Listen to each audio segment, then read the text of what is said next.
माँ के क्रोध को शांत करने का कोई उपाय करना होगा मुझे।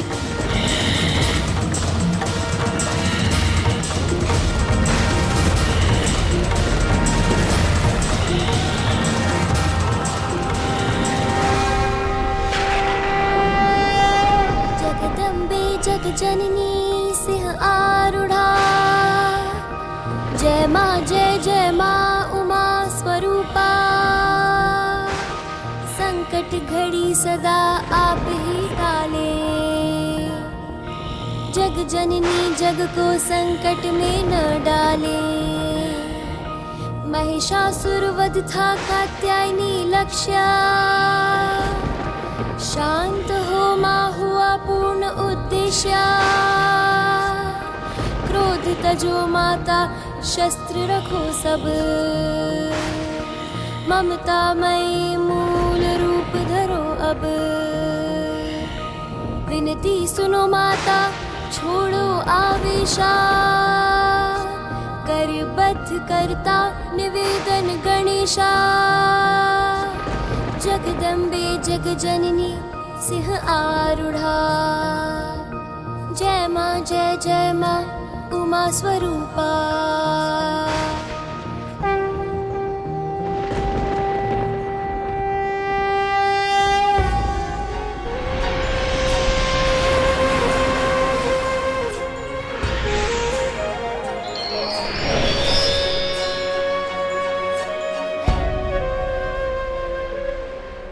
माँ,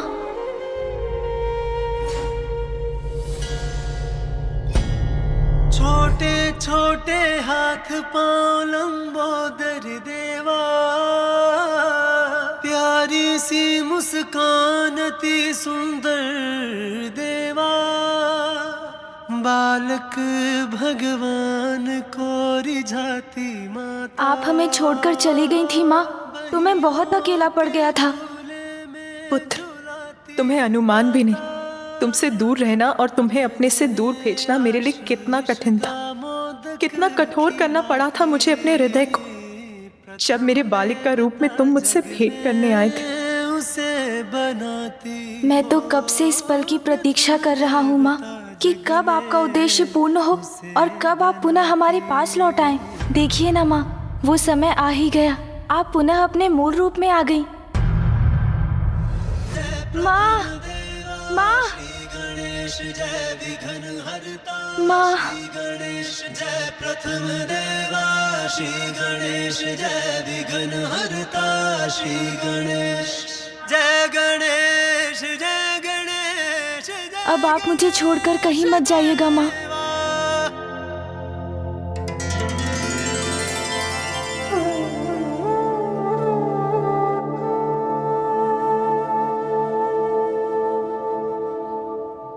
लौट आई मेरी माँ लौट आई।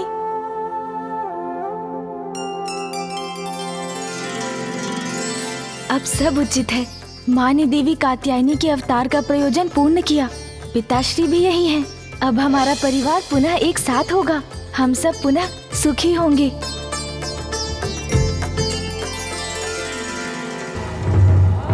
आपको ज्ञात है माँ, एकमात्र मैं ही आपकी प्रतीक्षा नहीं कर रहा था।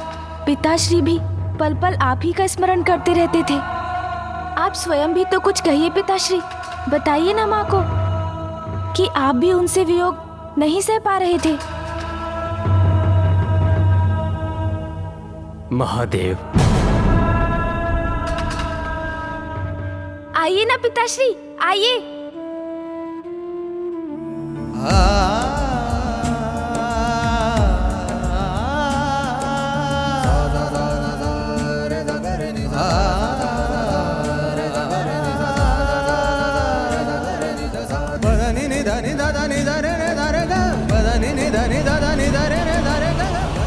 उमा,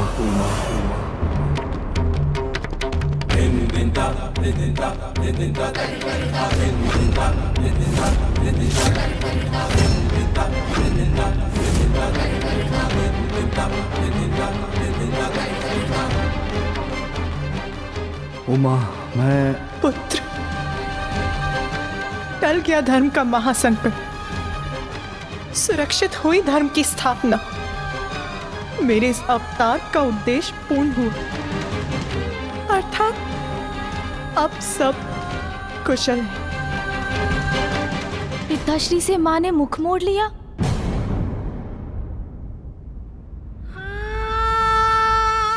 पुत्र गणेश, सब कुशल है ना? बताओ मुझे, उचित है ना सब? तन से उसका श्वास विलग हो जाए तो वो जीवन शून्य हो जाता है माँ। कैलाश भी आपके बिना शून्य है। सब कुशल कहाँ है माँ? आपके कैलाश में रहने से ही हम सब कुशल हैं। पुत्र, मैं भी ऐसा ही सोचती थी, किंतु मिथ्या है ये। तुम्हारे पिताश्री से अभिन्न उनकी शक्ति, किंतु मेरा ये भ्रम टूट चुका है। मिथ्या है ये, भ्रम है? कैसे माँ? हाँ पुत्र, महादेव ने मुझे कैलाश से दूर भेजा तो क्या हुआ? उनकी शक्ति उनसे विलग हुई, किंतु सृष्टि तो अपने लय पर स्थिर रही ना। प्रभाव तो मुझ पर पड़ा है। कैलाश से दूर अपनी अस्थिरता के क्षणों में तुमने ही आकर मुझे स्थिर रहने का धीरज बंधाया। माँ, मैं वचन देता हूँ, इस कमल पुष्प के मुरझाने के पूर्व ही मैं पिताश्री को लेकर यहाँ आपके पास लौट आऊंगा। किंतु कैलाश निवासियों का क्या? मैं यहाँ रहूं अथवा नहीं, उन्हें उससे क्या? नहीं माँ, ऐसा नहीं है। पिताश्री, कदाचित माँ आपके ही मुख से सुनना चाहती हैं कि कैलाश की ऊर्जा उनसे ही है।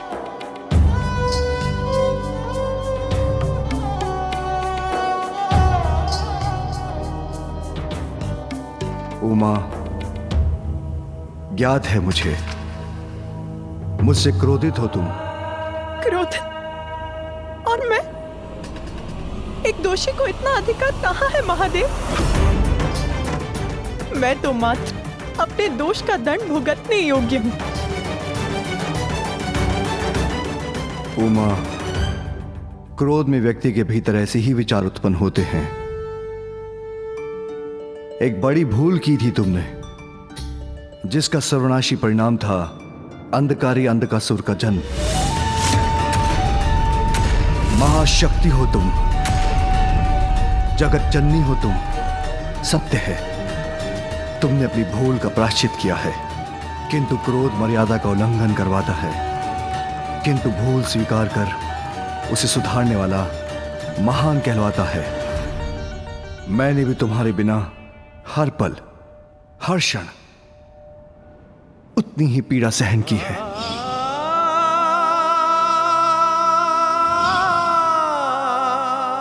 अब हमें वो सब कुछ भूलकर भविष्य की ओर बढ़ना चाहिए। हाँ माँ, यही उचित रहेगा।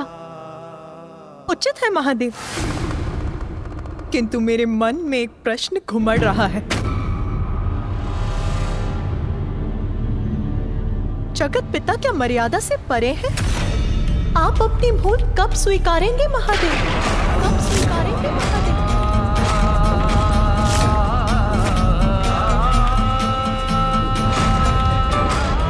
माँ, ये क्या कह रही हैं आप?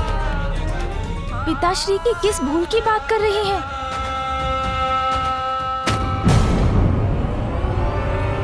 बताइए महादेव, आपका पुत्र आपसे कुछ पूछ रहा है, उत्तर दीजिए। शांत करिए उसकी जिज्ञासा को। बताइए उसे कि आज यहाँ जो विनाश हुआ है, कौन है उसका कारण?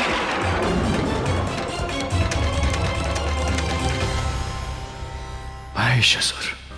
वो महिषासुर जो आपके वरदान के फल स्वरूप जन्मा था। तुम्हारा पुत्र अति शक्तिशाली होगा। यदि तुम्हारा पुत्र प्रयास करेगा तो अपने लिए अमृत तुल्य वरदान प्राप्त कर सकेगा।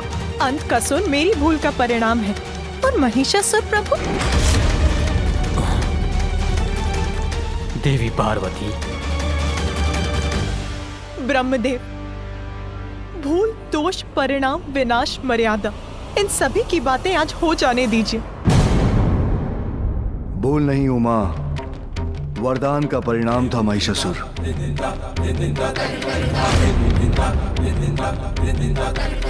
महिषासुर के पिता रंभ का उद्देश्य तो आपको ज्ञात था, फिर वो इस वरदान का अधिकारी कैसे बना? अंत का सुर भविष्य अंधकारमयी बना सकता है, किंतु महिषासुर ने जो किया उसका उत्तरदायित्व कौन उठाएगा? यदि आज उसे यहाँ नहीं रोका जाता तो वो सर्वनाश का कारण भी बन सकता था महादेव। एक भूल के लिए दंड और प्रायश्चित और दूसरे के लिए क्षमा। तो क्या अब आप भी कैलाश का त्याग करेंगे महादेव? क्या अब आप भी कैलाश का त्याग करेंगे महादेव? माँ, चिंतित मत हो पुत्र, मैं ऐसा कदापि होने नहीं दूंगी।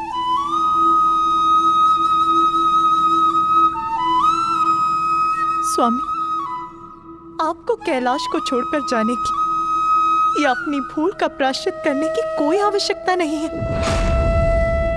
क्योंकि मैं स्वयं कैलाश से दूर जाकर आपकी भी भूल का प्रायश्चित करूंगी। उमा, उमा, उमा।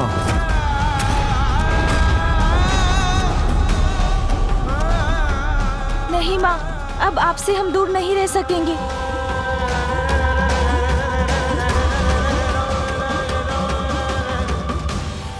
पुत्र, मुझे कठोर होकर यहाँ से दूर जाना ही होगा।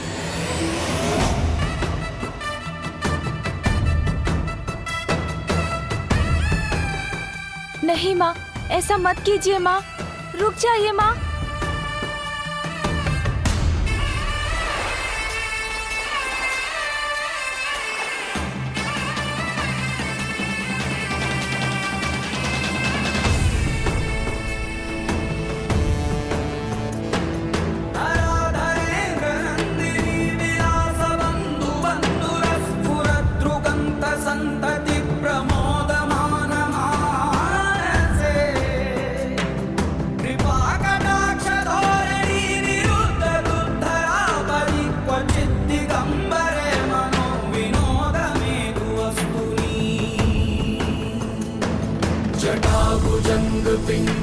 माँ को रोक लीजिए पिताश्री।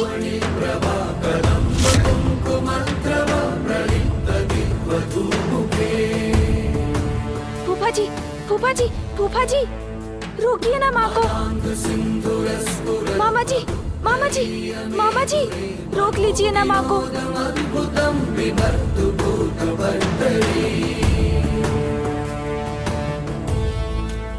ये तुम्हारा कैसा हट है उमा? मैं तो तुम्हारा साथ पाना चाहता था, किंतु तुम्हें नहीं लौटना चाहती।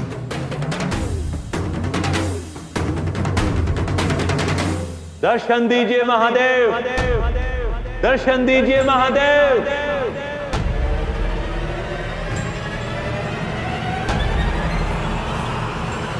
दर्शन दीजिए महादेव, महादेव जी दर्शन दीजिए, दर्शन दीजिए महादेव, महादेव दर्शन दीजिए।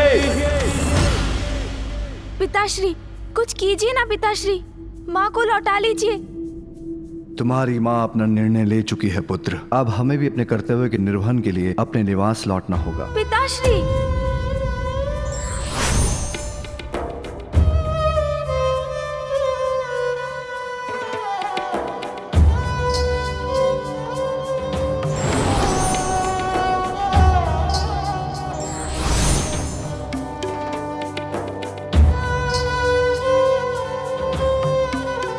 पुत्र, मामा जी, ये सब कैसे हो गया? माँ और पिताश्री दोनों चले गए। तुम्हारे पिताश्री एक भक्त को दर्शन देने गए हैं, क्योंकि दुख में भी कर्तव्यों को नहीं भूला जा सकता। और तुम्हारी माता। मामा जी, माँ क्यों चली गई? क्यों हो रहा है ये सब? कुछ भी अकारण नहीं है गणेश, इसके पीछे भी कोई बड़ा उद्देश्य है। किंतु ये सत्य है कि महादेव और शक्ति एक दूसरे के बिना अधूरे हैं, और ये भी सत्य है कि हम सभी उन दोनों के बिना अधूरे हैं। इस कठिन परिस्थिति में तुम्हें अपने माता पिता दोनों का ध्यान रखना होगा। मुझे ज्ञात है कि पिताश्री बहुत दुखी हैं, किंतु इस निर्णय से तो माँ को भी अपार दुख हुआ होगा।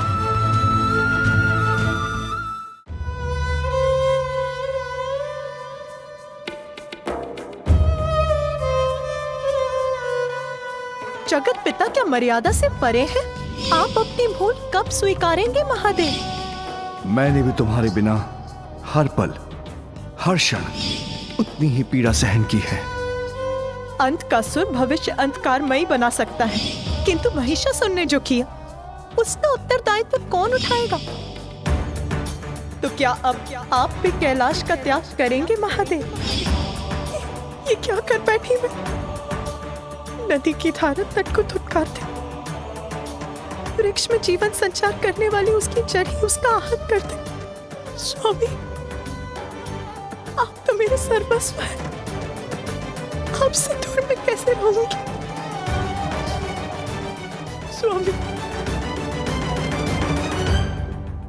स्वामी, स्वामी! महादेव जी दर्शन दीजिए, दर्शन दीजिए महादेव, दर्शन दीजिए महादेव।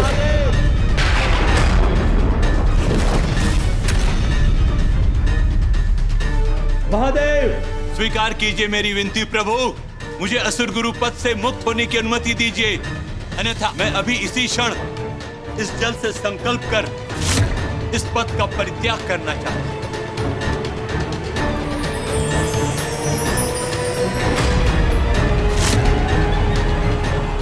शुक्राचार्य,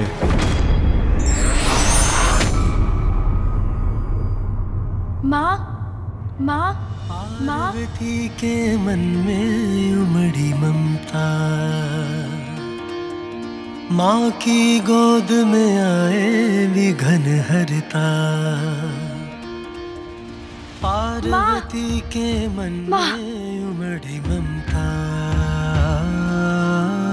माँ की गोद में आए विघन हरता। शुक्राचार्य, असुर गुरु के पद पर मैंने तुम्हें स्थापित किया था। तुम मुझसे विचार किए बिना उस पद का परित्याग करने का निर्णय कैसे लिया तुमने? विचार कैसा प्रभु, स्थिति स्पष्ट है। देवताओं को अमृत प्राप्त है, मेरे असुरों को क्या? वो तो कभी भी विजय का मुख नहीं देख पाएंगे। तो क्या लाभ है असुर गुरु होने का, जब उनकी मैं कोई सहायता ही नहीं कर सकता? उन्हें पराजित होते देखना ही मेरी नियति है। किंतु किसी भी परिस्थिति में पद का परित्याग करना कायरता है भृगुपुत्र। हाँ प्रभु, किंतु पद पर रहकर उसका दायित्व नहीं निभा पाना तो और भी पीड़ादायक होता है ना।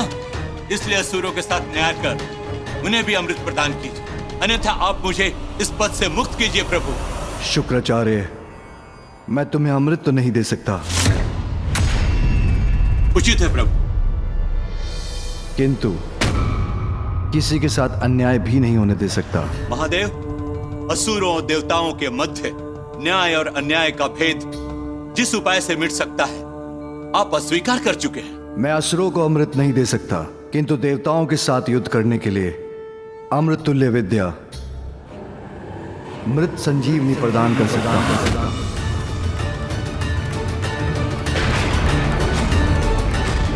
ये क्या अनर्थ कर दिया महादेव ने?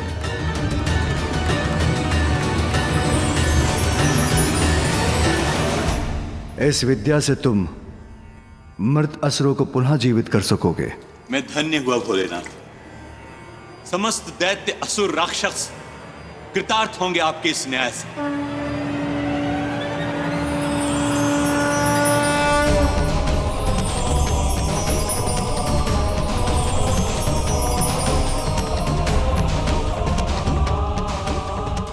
किंतु स्मरण रहे शुक्राचार्य, मृत संजीवनी विद्या का उपयोग मात्र धर्म और न्याय के लिए ही होना चाहिए।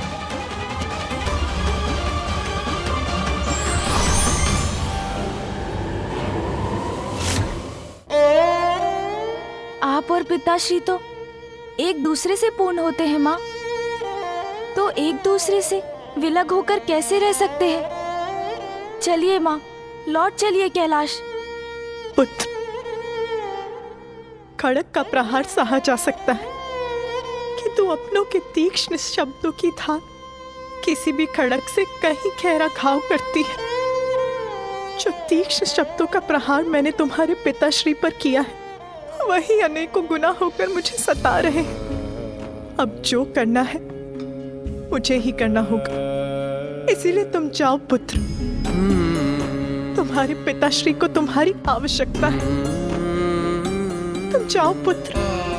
माँ मत जाइए माँ, माँ रुक जाइए, माँ मत जाइए, माँ रुक जाइए, माँ रुक जाइए, माँ रुक जाइए। देवताओं को पराजित करने का यही उचित समय है जब अपनी शक्ति से वंचित है महादेव। और मृत संजीवनी विद्या की शक्ति है मेरे पास, किंतु एक योग्य अर्थात प्रचंड असुर ही सिद्ध कर सकता है मेरा मनोरथ। वो बलशाली असुर योद्धा कौन है? अंधकासुर। वो असुर जो अकेला ही देवताओं को पराजित कर सके।